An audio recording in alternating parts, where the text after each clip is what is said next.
Kami dari Win Syahada Padang Sidimpuan, dari Prodi Pengembangan Masyarakat Islam.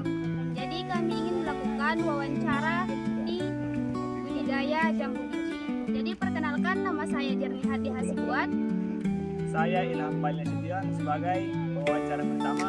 Dan saya Nur Hasanah Hasibuan sebagai pewawancara kedua. Saya Dewi Maisara sebagai pewawancara ketiga. Dan saya Taufik Saidi Siagian sebagai kameramen. Jadi di sini kami ingin melaksanakan kegiatan wawancara dan saya sebagai moderator. Oke, mari kita lihat video selanjutnya.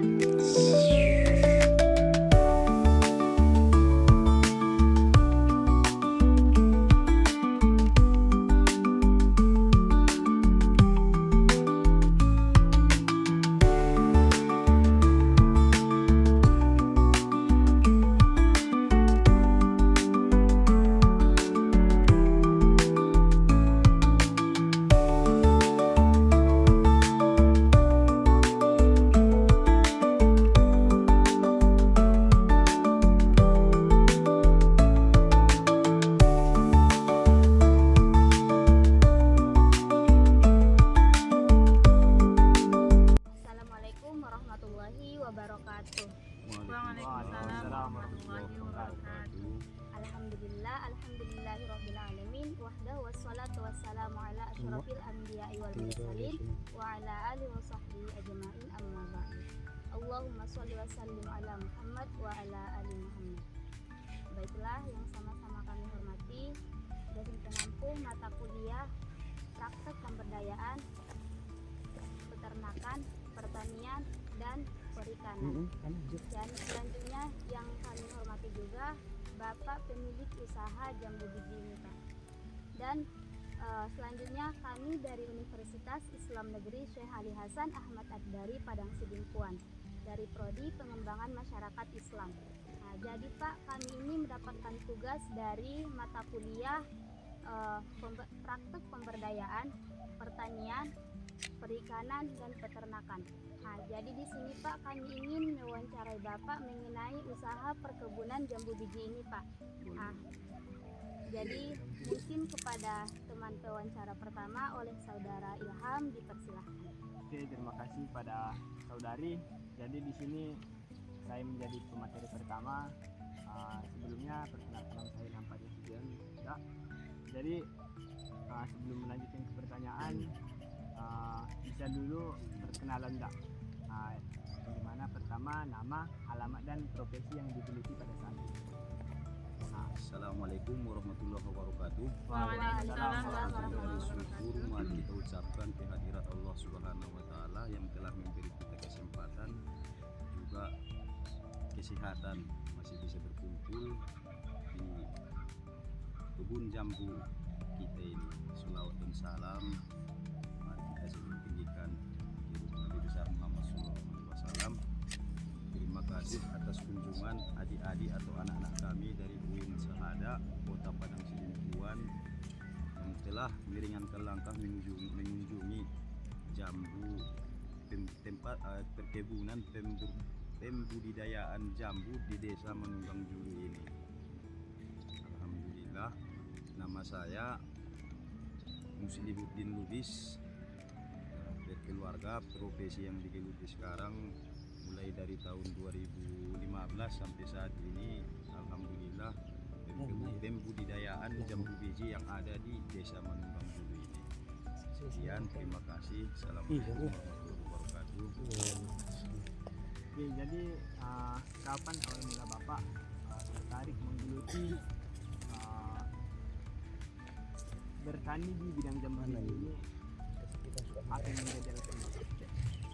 Terima kasih. Awal mula Bapak mulai tertarik berkebun jambu biji pada tahun 2013. Yang silam saya keliling-keliling kota Padang Sidimpuan tempat jualan buah yang ada. Soalnya pada saat itu Bapak jadi salesman pepaya California. Nah, di satu toko ada yang masukkan jambu biji. Nah, di situ Bapak bertanya-tanya tentang jambu biji ini, dari mana asalnya, berapa harganya, berapa biji satu kilo. dari situ awal mula Bapak tertarik ingin menggeluti tanaman jambu. tanaman jambu biji. Jadi untuk tanaman jambu biji yang saat ini Pak, jenis jambu biji apa yang Bapak tanam? Dan Untuk saat ini jambu biji yang kita tanam jenisnya jenis jambu bangkok mutiara. Ada dua macam jambu bangkok ini. Jambu bangkok yang biasa jambu bangkok dia dalamnya besar, kulitnya kecil tipis. Kalau yang jenis mutiara, bijinya kecil di dalam, kulitnya tebal, renyahnya pun beda. iya Pak. Nah, yang warna merah pun dulu pernah kita tanam ini, tapi di pasaran kurang pas dia. Kalau jambu merah, kalau dia matang sekali matang semua. Jadi seperti yang semalam kan kami sudah melakukan observasi ke kebun sendiri Pak. Jadi seperti yang udah dirasakan teman-teman lah semalam makan jambu biji itu kan. Bagaimana enaknya jambu biji renyah. Yang saya rasakan Pak pas makan jambu biji ini kayak beda sama jambu biji yang lain. Berpapasan kita juga nanam jambu biji yang dia jenisnya kristal. Yang kristal, Yang yang biji kristal. berarti non biji Cuma- kalau kristal. Iya Pak. Cuma dia dari segi renyahnya ini beda, jauh lebih renyah jambu biji bangkok ini Pak. Bangkok mutiara ini. Iya. Sedangkan kalau jambu kristal ini dia agak keras tapi manis gitu Pak. Dia agak susah lah, agak ngegigitnya gitu. Agak gimana. Terus selanjutnya kira-kira bagaimana proses Pak ataupun tahapan yang dilakukan Bapak sehingga dapatlah bertani seperti yang kita lihat tadi.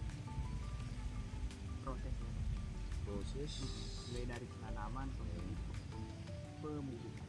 kalau proses untuk budidaya jambu biji ya kan, awalnya bibit kita minta kita beli ke luar kota, soalnya di Sidimpuan masih kita yang pertama pada tahun itu 2015.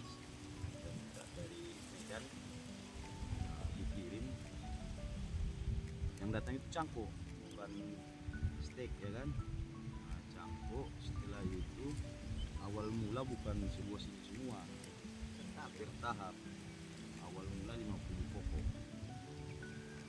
50 pokok. Terus kalau masalah pemupukan di tahun umur 0 sampai 1 tahun Bapak kasih 2 ons NPK Mutiara. Di umur 2 tahun sampai 3 tahun dikasih 3 ons. Di umur 4 tahun sampai 5 tahun kasih 5 ons. Soalnya kebutuhan dia untuk produksi. Jadi untuk pupuknya ini Bapak menyiramkan langsung apa cair gitu Bu? Disiram langsung, kita tunggu cuaca, soalnya di pemupukan ini nggak tergantung kita kalau bulan ini tanggal 10, bulan depan harus tanggal 10 ya kan. Nah, tengok cuaca pas lagi mengizinkan kita tabur pupuk.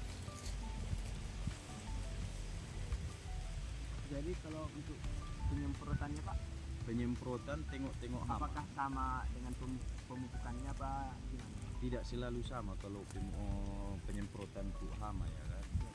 Soalnya hama ini kalau penghujan berkurang, karena telur-telur dari hama ini gugur karena musim penghujan. Hama paling banyak di musim kemarau kayak gini.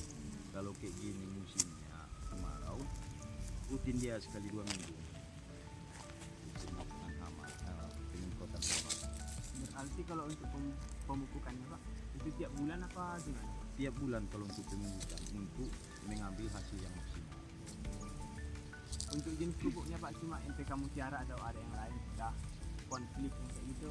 Sebenarnya NPK Mutiara ini udah komplit ya. Dulu NPK Mutiara bisa diracik.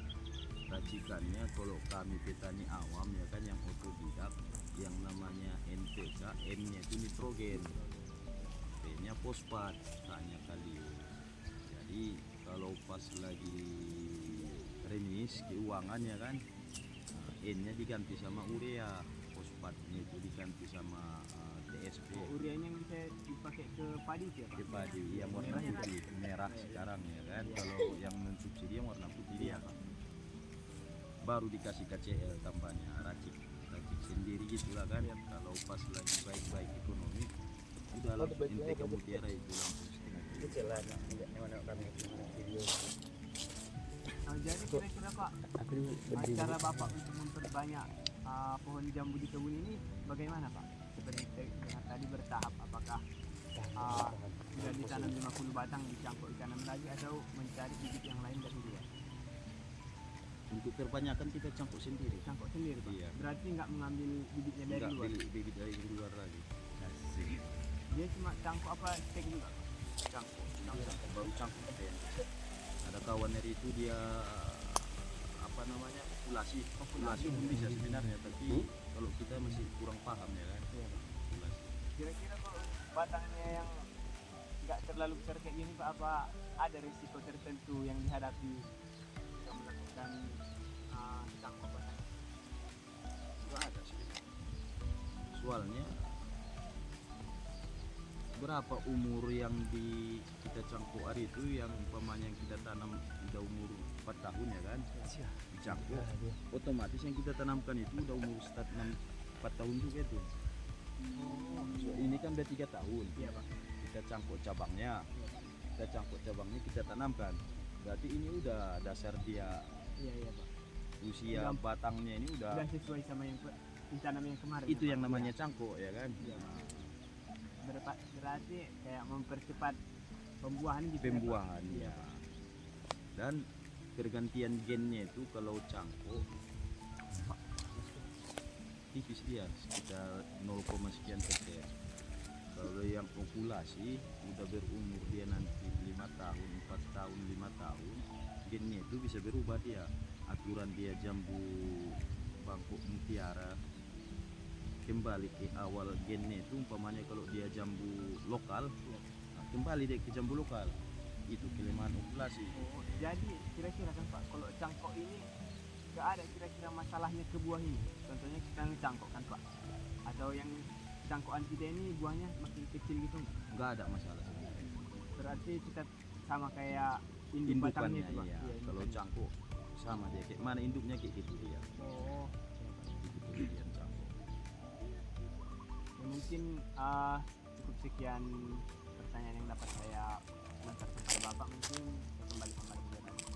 Baik, terima kasih kepada saudara Ilham Patli, dan selanjutnya kepada wawancara yang kedua oleh saudari Nur Hasanah, dipersilakan. Terima kasih kepada moderator yang telah mempersilahkan saya. Sebelumnya Pak, nama saya Nur Hasanah Sibuan. Di sini saya sebagai pewawancara yang kedua. Nah, selanjutnya Pak, yang ingin kami tanyakan, kalau dari segi faktor Pak, faktor apa saja yang bisa mempengaruhi pertumbuhan jambu biji di kebun kita ini? Kalau segi faktor dia memang tingkat kesuburan tanah pun bisa, kelembapan tanah pun bisa. Jadi kalau kebun kita ini masih termasuk yang kurang subur, jadi tingkat perawatannya itu pemupukan masih lebih tinggi daripada daerah lain. Kalau dari segi iklimnya Pak, nggak berpengaruh Iklim untuk cuaca. kalau untuk kita cocok memang untuk datarannya 200 meter DPL.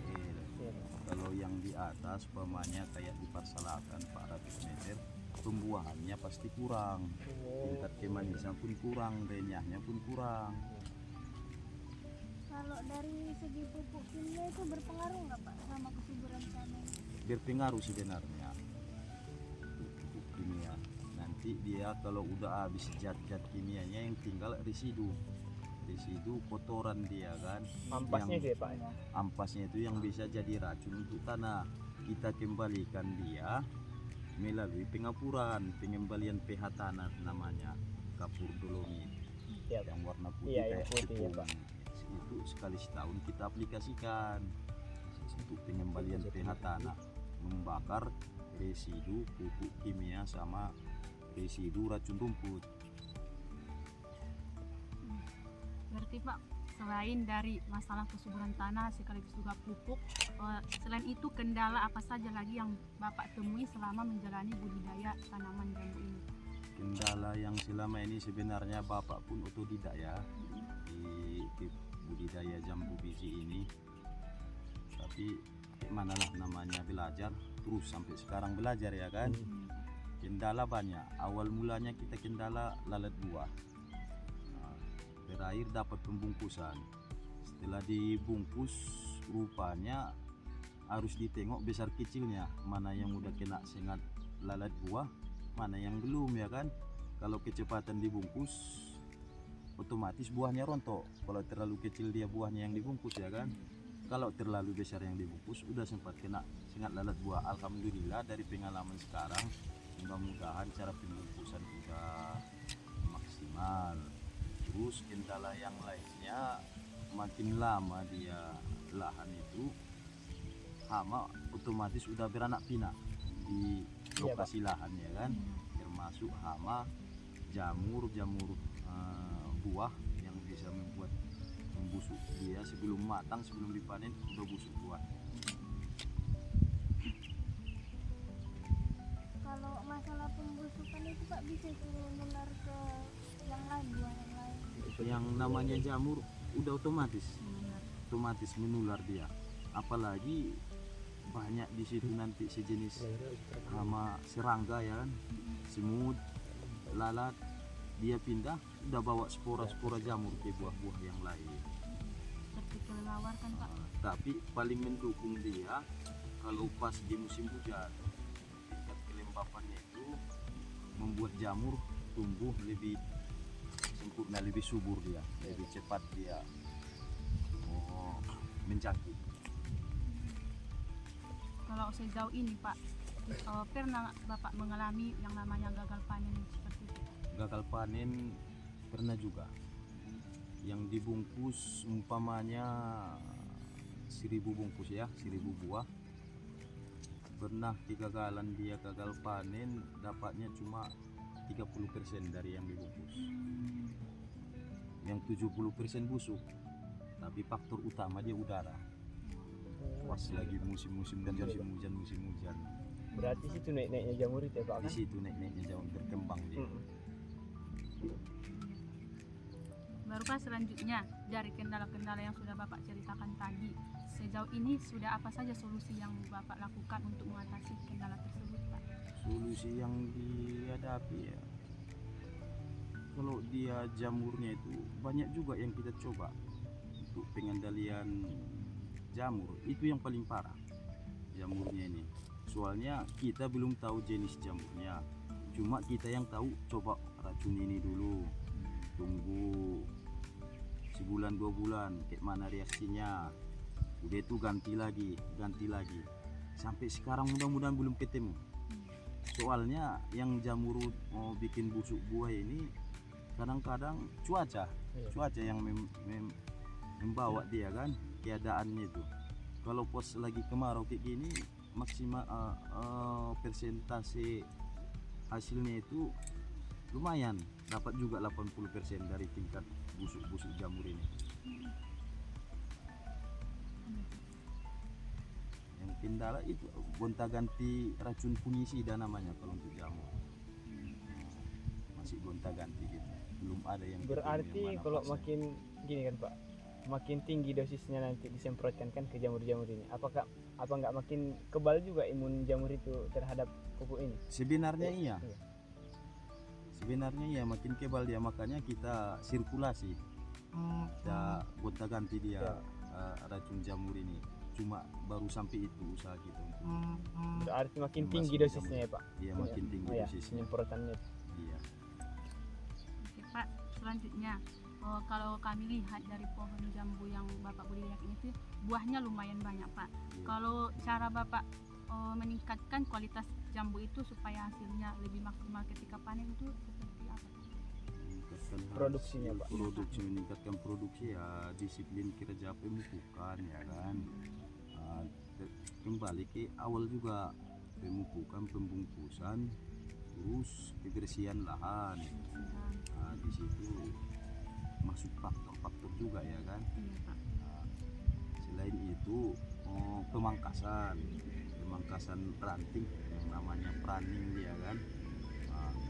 Soalnya jambu biji ini kalau dibiarkan gini terus nggak bakalan berbuah di ini. Tapi kalau dipotong di sini muncul dia tunas baru, terus bawa pentil bunga dia, pentil buah. Harus ada pemangkasan gitulah, pruning namanya. Berarti Ada pruning total. iya Pak. Berarti kalau dibiarkan tumbuh terus kayak gitu buahnya Bisa nggak tinggi, seberapa ya Pak? nggak seberapa buahnya. Oh, Pohonnya makin tinggi kan. Di situ kita meningkatkan produksi buahnya ini ya Pak. sama pupuk yang dikasih jenis untuk pembuahan ya kan, tinggikan dia aliu fosfat Iya, untuk Pak. pembuahan. Nah, ditinggikan dia dosis untuk jenis fosfatnya untuk memperbanyak buah. Iya Pak. Memang kan Pak seperti yang saya lihat kan Pak di kebun-kebun jambu yang lain, terutama kebun jambu yang kita budidaya di rumah juga kan Pak. Ya. Sebagian kan dibiarkan ayah juga sampai tinggi gitu ya. Iya.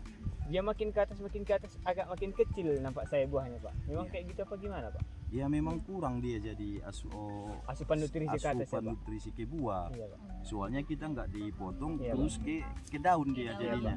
Masuk ke daun Iya, dia iya. nggak ke buah. Iya Pak. Nah, harus sesuai juga lah pupuknya nanti. Oh iya Pak, iya Pak. Nah, tapi kita kalau budidaya ya kan kita pangkas dia tergantung ketinggian kita lah, ketinggian kita, kejangkauan kita nanti membungkus, memangkas, memanen. Nah, di situ juga untungnya kita pruning dia, kita pangkas dia ranting-rantingnya itu. Kalau Termasuk dari peningkatan buah. Kalau dari pemangkasan Pak itu bertahap atau contohnya sekali sebulan atau dilihat dari kondisi pohonnya itu Pak? Dilihat dari kondisi pohon, nggak ada bertahap kalau untuk pemangkasan, kecuali pemangkasan total dia kayak kebun kita yang di bawah ya kan, Iya. itu pemangkasan total dia. Keseluruhan penanya. Mungkin cukup sekian dari saya sebagai pewawancara kedua. Selanjutnya saya kembalikan kepada moderator. Baik, terima kasih kepada Saudari Nur Hasana. Selanjutnya akan dilanjutkan oleh wawancara yang ketiga oleh Saudari Dewi Mesara. Kepada Saudari dipersilakan. Terima kasih kepada moderator yang telah mempersilahkan saya. Baik Pak, sebelumnya nama saya Dewi Mesara. Saya pewawancara ketiga yang ingin mewawancarai Bapak. Nah, kalau dari segi modal untuk membudidayakan jambu biji ini kira-kira berapa modal Bapak? Modal bisa kita ceritakan dari awal ya, dari pembelian bibit 20.000 per pokok untuk bibitnya aja. Kita belum hitung lahan ya, kita hitung lahan kita ya. Nah, terus pemupukannya itu Bapak rata-ratakan dia 5.000 per pokok per bulan. Nah, berarti 1 tahunnya itu 60.000 untuk Per batang. pupuk, per batang. Jadi kalau 100 batangnya tinggal kalikan kita nanti Iya, ya kan, jadi enak kita hitung 1 batang. Iya Pak. 80.000. Untuk insektisida, pestisida, fungisidanya, untuk racun semprot dan semua Iya, itu kan 60.000, 20.000 per batang per tahun. Soalnya kok yang kita dengarkan Pak udah jarang sekali pupuk-pupuk apalah semprot gitu yang di bawah 50.000 kan Pak. Udah jarang. Udah jarang sekali. Mm-mm. Itu untuk modal dia per tahun. Kita hitung nanti keluar lah bibit yang 20.000 kan. Itu seterusnya pembungkusan. Tambah lagi 1 kilo plastik per batang per tahun. Kalau dia udah umur 3 tahun ke atas. 1 kilo per batang per tahun. 1 kilonya sekitar 500 biji plastik. Untuk pupuk apa itu Pak, NPK Mutiara itu kira-kira modal seluruhan batang ini berapa? Seluruhan batang ini 50 kilo. 150 kilo Untuk Mutiara itu Pak. untuk mutiara, setengah kilo per batang. Sekarang berapa harganya itu Pak? NPK Mutiara 8.000 sekilo Pak? Dan naik 750.000. untuk per kilo ya Pak? 760.000 per sak 50 kilo. Oh iya Pak, nggak ngambil per kilo ya Pak? Enggak. Memang rugi lah Pak ngambil per kilo kalau Per pupuk. kilonya nanti mau dia 16.000, Iya, Pak. 18.000. Yang dipupuk pun sekali pupuknya kan, Iya, sekali pupuknya. Berarti itulah dikalikan tadi, bungkusnya 1 kilo 35.000 1 tahun. Bisa nanti dibagi per bulannya kan, pupuknya 60.000 per tahun, insektisidanya 20.000 per batang per tahun. Untuk hasil kalau maksimal dia pokoknya itu yang udah kita alami ya kan, sebelum ada penyakit untuk akar ini jamur semua, alhamdulillah 100 kilo per batang per tahun. Penjualannya 8.000 per kilo. Kalau hitung-hitungannya 800.000 per batang per tahun. Kalau 100 batang 8 ton. 8 ton. Iya, 10 ton. 10 ton ya, Pak. 80 juta untuk 1 tahun, untuk 100 batang. Kalau Kalau Bapak jual ini jambunya berapa? 8.000 per kilo. Harga sekarang ini masih 8.000 per kilo.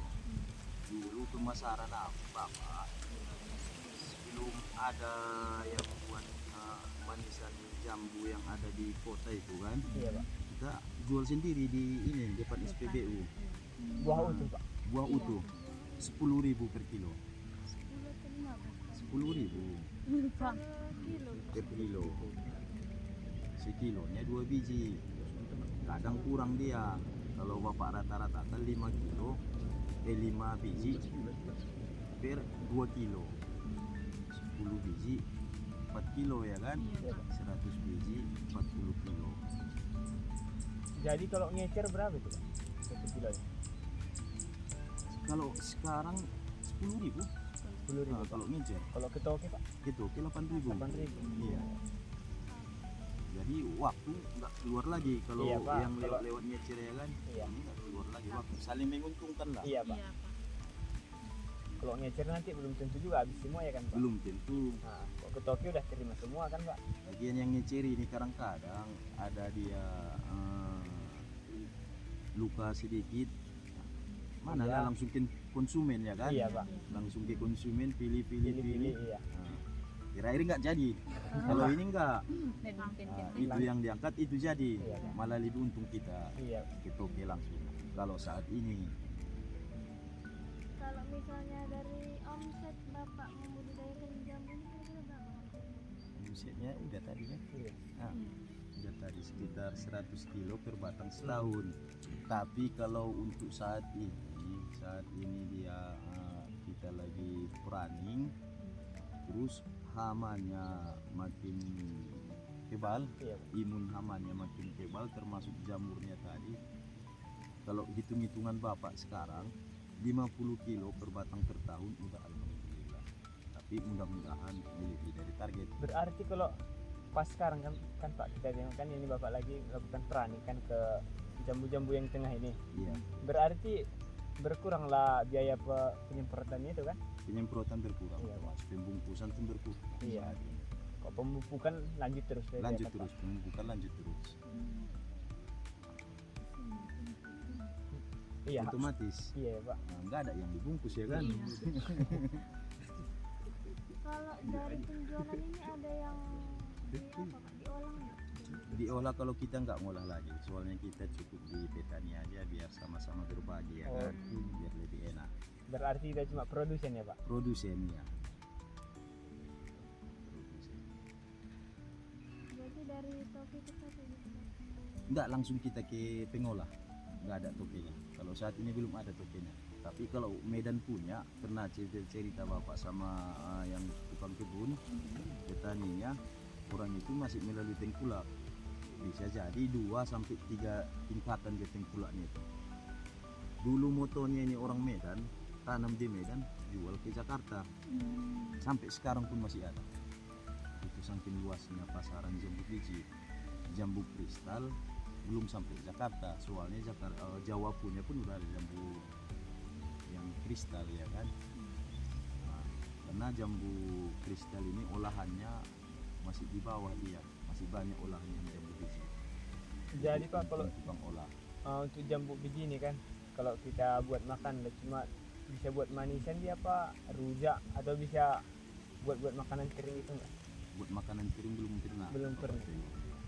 Berarti merata. Manisan sama rujak, Iya, Pak. jus. Iya. Jus. Cuma kok sekarang merata manisan ya Pak? manisan masih lagi apa dia lagi tren-tren. Iya, lagi naik-naiknya juga kan Pak. Naik-naik. Kalau menurut Bapak sendiri apa manfaat jambu biji ini untuk masyarakat sekitar? Manfaatnya yang pertama berbagi pengalaman ya kan. Iya Pak. Nah, kita yang tanam ada sebagian dia cuma tengok-tengok. Iya. Tapi dapat dia ilmunya ya Pak. Iya, ada sebagian udah dapat ilmunya langsung praktek. Iya Pak. Nah, udah ada di hari ini udah ada dia. Nah, terus yang inilah yang jualan manisan jambu itu dulunya belum ada di Selimpuan ini. Udah kita produksi jambu, sekarang udah ada.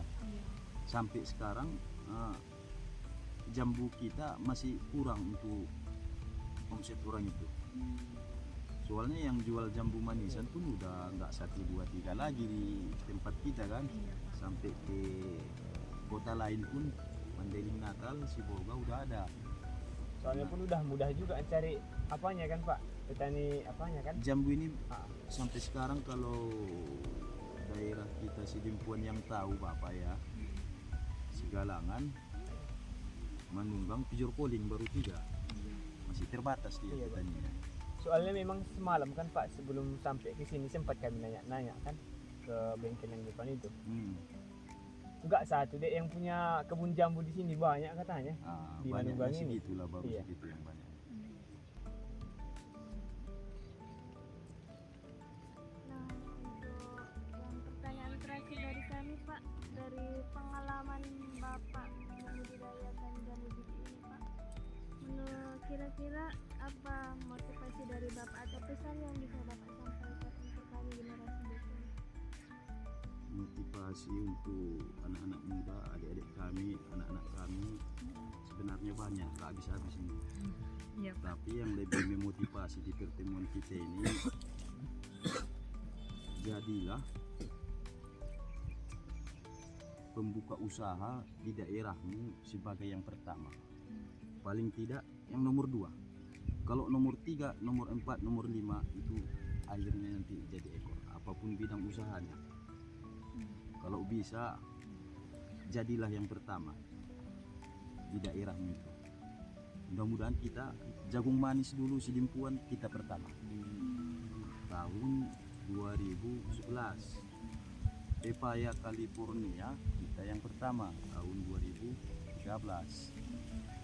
Apa yang masuk barang ke daerah kita itu, kalau kami ini moto petani ya, motivasi untuk petani ya, apa yang pertama masuk barang ke daerah kita itu yang harus kita tanamkan, itu yang harus kita budidayakan. Soalnya kenapa orang di luar bisa, kita nggak bisa. Yang kedua untuk adik-adik atau anak-anak kami, yang jelasnya pas seperti kata pepatah, siapa yang mendapatkan informasi dia yang menguasai dunia ini. Siapa yang pertama mendapatkan informasi pasti dia yang menguasai dunia ini. Yang terakhir untuk motivasi adik-adik kami, apabila kamu terlahir miskin itu bukan salahmu, tapi apabila kamu miskin itu jadi tanda tanya. Kalau terlahir miskin itu bukan salah kita, tapi kalau kita mati miskin jadi tanda tanya. Sekian, terima kasih. Assalamualaikum warahmatullahi wabarakatuh. Waalaikumsalam warahmatullahi wabarakatuh. Baik, terima kasih kepada pewawancara yang ketiga. Mungkin cukup sekian hasil wawancara kami pada pagi hari ini, Pak. Semoga dengan hasil wawancara ini, tugas kuliah kami dengan mata kuliah praktek pemberdayaan, peternakan, perikanan, dan pertanian dapat terselesaikan. Nah, dan juga Pak, kami mengucapkan terima kasih banyak kepada Bapak karena sudah memberikan waktunya untuk kami bisa melaksanakan kegiatan wawancara budidaya jambu biji ini, Pak. Mungkin cukup sekian yang dapat kami sampaikan. Wassalamualaikum warahmatullahi wabarakatuh. Waalaikumsalam warahmatullahi